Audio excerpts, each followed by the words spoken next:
Hey guys, it's Tripl-L, and now let's talk Knights and Magic episode 10. Late review, late because I was busy and I couldn't make a video sooner. I apologize. I don't like having to make these late, but I know there's quite a bit of you guys who watch these, so again, apologies for the late, but I'm really doing my best here. Anyway, Knights and Magic episode 10. I'm just going to be straight up with you guys so you understand. I am not a fan of this arc. I don't like it. I think a lot of the problems that Knight and Magic have, it's popping up here. I think all the problems that we've been aware of are like coming back in full force with this arc. I don't like it. I don't enjoy it. For reference, I spent 8 minutes of another video and then I scrapped it, but I spent 8 minutes just ranting about the uselessness of the princess, or my perceived uselessness of the princess. Yeah, I'm not a fan of this arc. So for this episode, in terms of the structure, let's just talk about what I think the episode did really well, and that was introducing a counterpart to Ernesti. I found that whole sequence very enjoyable. The engineer from the other side, I found it very funny how they both had kind of parallel reactions. They're set up as parallels. I really didn't need the narration of being told that this war was going to center around these two geniuses, but it just like reinforced the idea like, yeah, this is Ernesti's counterpart. And ultimately, I found them very funny. I was ready to like come in and make fun of that engineer because like we got introduced to him while he was like, for some reason, staring at a statue and caressing its face. All like, you know, he's got some really weird quirks, and I was gonna make fun of him, but just seeing his reaction and Ernesti's reaction when they see each other's mechas or machines, you know, I thought that was really funny. Okay, so that's pretty much my biggest highlight of the episode. Like when we go into the episode, we're covering a lot of ground. Typical Knights and Magic fashion. We're going through a lot. We start with no princess. We rescue the princess. We take her back to the town. We soup up their robots. We have their robots defend themselves or defend the people of that town. And we have Kid becoming a knight for this child. And it's like, yeah, we do a lot of stuff. Oh, and also we destroy one of our recurring villains. We do a lot of stuff. But with this episode, you know, it really it brings out some of the shoddy aspects of this adaptation.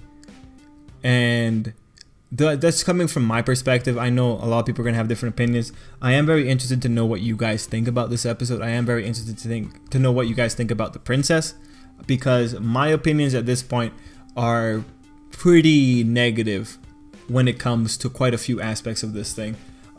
Now let's just talk in general with this arc and this episode. So I said previously, the problems that Knight and Magic has, they're coming back in full force here, and it's when you look back to when we started with Knights and Magic, the first two episodes, or maybe not the first two, the first episode and maybe one after the second, they had pacing problems. The first episode in particular, the pacing was breakneck.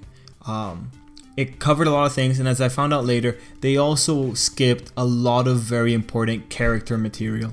So it's very interesting what they did. Like when you looked at what was going on in the first 6 episodes, you saw what the adaptation wanted to do. It wanted to get to the mechas really fast, and once we got to the mechas, like I think Knights and Magic really hit its stride because it really expanded upon, or it really it spent more time with building the robots and seeing the process by which they were getting made. We got to see a lot of cool robot fights. We got to see like the robot versus monster fights. You know, I think that's where Knights and Magic had its strength. It was when it came to the development of the robots. Because it was pretty cool to see. It was pretty cool to see Ernesti getting his own mecha. It was pretty cool to see Ernesti going through the process of developing things. And I'm aware, because I do see the comments that in the original novel that was expanded upon. They like went into more detail, but given what the adaptation was doing so far, this level of detail was nice, and it really made the pacing for the episodes a bit more bearable. Then when you come into this episode and you see how they're treating the characters, you very quickly get reminded that Knights and Magic isn't very good when it comes to dealing with the human element, and we had indications of that earlier on in the first episode. We had indications of that, and now we're getting them here. And the moment that I'll really use to kind of cement this idea is what they did with our recurring villain, because right now Knights and Magic only had one recurring villain, and the way that she got treated in this episode wasn't that good, but it was perfectly consistent with what they had set up with the pacing. That said, I am very curious if her role was expanded upon in the original novel. I imagine that she died the same way that she did in the novel, but if she had a little bit more build up to her, I would actually like to know that. If anyone knows that information, please let me know down below. And in case you don't know who I'm talking about, I have a picture of her on right now. Anyway, before we talk about her, let's just talk about the princess, because I don't like the princess. I think she's a waste. I want to call her a bad character, but this might be more of a case of a character with really annoying flaws, in which case I can't criticize her for being a bad character, because like if she's getting this kind of reaction out of me, you know, she's succeeding as a character, even though it's a very negative reaction. The reason I'm gonna assume it's a flawed character and not a bad character, however, is because we have Kid acknowledging that she's hard to deal with, and also because she has some traits that are consistent across both episodes that she's appeared in. But just like the gist of my opinion for the princess is like she spends so much time talking about how worthless she is and how she doesn't deserve to be saved, and it's just, man, like, girl, just calm down and just leave. Jesus, like, why are you being so difficult?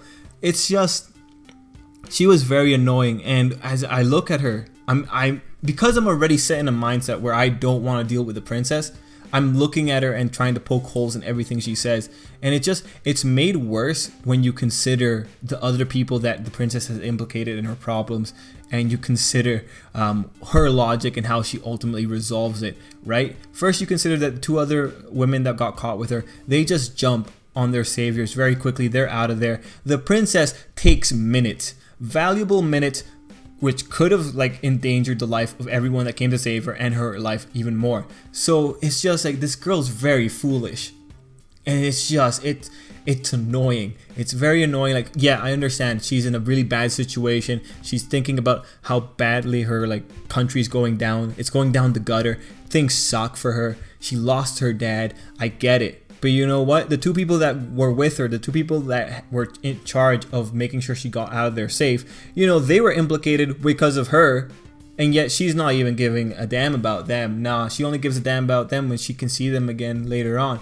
Like, okay, I'm being a bit mean, getting carried away, but it's just very interesting with the princess. And the thing with it is like her hesitancy is a character trait. We saw it earlier in the last episode when she hesitated when she was trying to make the escape. But the problem here is that her own actions are causing or can cause really bad consequences if she just did things quickly. If she just did things quickly, you know, the situations will be much safer than if she takes a couple of minutes just to look back behind her. You know, the character is just, she's really pathetic. She's really pathetic. That's where I'm at with that character. I think she's really pathetic. That said, you know, this might be a character arc. She might get better. But right now, she's really pathetic. I think she's really pathetic. I am sorry, but that's where I'm at with that character. And then the thing is, like, you know, she makes such a big deal about not wanting to leave when she's in captivity. And then it takes Kid just saying that he's gonna be her knight and like making that promise to her. Like, man, what a frivolous girl. Jeez, like if you were gonna make that big a deal about not leaving this place, you might as well just commit and say no to everything. Like, you just had a little boy say he's gonna be your knight. It's like, her logic is just, it bothers me. It bothers me a lot. And then, you know, let's keep on going with the princess trait. I'm not gonna go 8 minutes with it, but the princess, later on in the episode, she doesn't want to leave her room. Again, she's just stuck in one place. She doesn't want to leave her room. Kid comes to get her, and you know, truthfully, the whole thing with Kid, it's endearing. I can see, like, yeah, they want to, like, they're pointing at a relationship with two characters. It doesn't have to be romantic, but they're pointing at like some kind of friendship, some kind of camaraderie, and it really, on some note, it's adorable. But then like when he goes to her room and she's trying to get her out, her gist of it is that she doesn't want to go out because you know, people are suffering, it's war. And I just think it's really funny that Kid gets her out, and ultimately what he goes to show her and what makes her happy is like watching or like observing or looking at the machines by which the people do war. It's just like, if you were gonna draw a line with and use war as your main point, why go see the machines that are causing war? But again, it just points like this princess has like a very shallow nature. She's very, well, again, like it sounds really mean because I'm like, these are like relatively charged words, but yeah, shallow nature. She just need to talk to her in the right way and she'll go with whatever. Like I don't like her. I don't like her at all. And yeah, anyway, that's the princess part. Don't like it. Then we have what happened with the lady with one eye. Oh man, I forgot her name. Damn it. Anyway, this was actually just unfortunate. So what this episode did, and this is where you really could tell the pacing was just off the charts, is we very quickly talked to her and we very quickly saw what motivated her, and that was that she wanted to get peerage back. She wanted to become nobility again. Just very quickly it was mentioned, and then in the very next scene, we're doing their operation. She's going in, she wants to like get things done. It's funny that they went in and they tried to do the same thing they did again, and that they got thwarted because of the keys system now. And truthfully, I really enjoyed that because it's cool to see the villains get trumped, but then it was just like not even 5 minutes, and just she's been killed just like that. She gets done in by Edgar. And again, like the fight with Edgar and like all that's reasonable given what was built up between the characters from those episodes all ago. It being resolved in less than 5 minutes, or being resolved in that last act, in that last little bit, I think does a disservice to the character. It was just over all so quickly. You introduce her motive in the scene right before you murder her.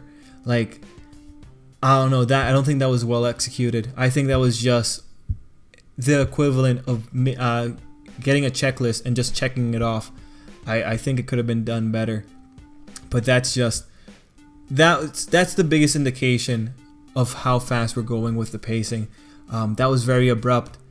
It was just something that happened because it had to happen. I do wonder if that's how it happened in the novel. Actually, like, I'm sure the method of death and who killed her, I'm sure that's the same across the novel and the anime. But I do wonder if there was more attention given to this character, because it seems like she would have had more attention given to her. Like, if you had the time to go and say like, hey, like, yeah, I came from a fallen family, I would have liked to have seen more about this character, especially because she's our recurring villain. She is like the most, in terms of the enemies, she's the face that we were the most familiar with, and this is what happened. Like it just went up like that. So I think it could have been done better. One last point, and this has to do with killing, is Ernesti's behavior when he's flying around in his mech. And this is like on a bit more of a lighter note. Actually, no, it's not lighter. It's kind of dark. Yeah, Ernesti like is just like he's happy. He's like, oh my god, you know, he's having like a major nerdgasm because he's like fighting these robots. And then I realized, like, before this we were fighting monsters and we were having mock fights with the knights and stuff. And I realized that Ernesti doesn't have a single problem with killing other people. And he's just laughing like a little demon. And it's like, wait, is that right? Because like you see the kid just bisecting different mechs in this episode, and it's like, holy. And this is also a question I had later on with Edgar, because it's like, oh my god, Edgar, you like was that a kill slash? And it's like, yeah, we find out it's a kill slash. So going back to Ernesti, it's just the kid's murdering people without calm, and it's just, I wonder, does it even occur to him that he's killing people? And this is a bigger question, because usually in this genre, in the reincarnated in another world or transported to another world, there's typically the moral argument that the main character will engage in, because they come in with sensibilities from the modern world. In other words, Japan. They come in with those sensibilities, and so a lot of times killing people is something that they do touch upon in the respective series. And Ernesti did not touch upon that at all. So I just wonder, does this kid even care that he's slaughtering people like nothing? You know, I just wonder, for a character like Edgar, he's been trained, he's conditioned, he's been like going through this the whole time, but Ernesti has a good 30 years of real world logic embedded into him. It's just very odd, and it was just a very like slightly like just disturbing kind of thing to think about when you consider like, yeah, did Ernesti not have this kind of moral calm? Does he really only care about robots? Does his fascination for robots go so far that basic questions like whether or not, or like how he rationalizes killing someone, like does that even pop up? It's just, it was a very interesting thing, and that's, I didn't notice it earlier, so that was just something on my side. But anyway guys, that's pretty much it for me. 15 minutes or 16 minutes. Apologies for the long video. Apologies especially because like I was ripping in to some aspects. Actually, just the princess. I was ripping into the princess. But overall, like, I'm not a fan of this arc. I'm hopeful for the remaining episodes, but so far, yeah, it's I don't think this is the strongest arc in Knights and Magic. But anyway guys, if you're still there, let me know what you thought down below, and until next time, I hope you have a great day. I really hope that princess gets better, man. I really don't like her.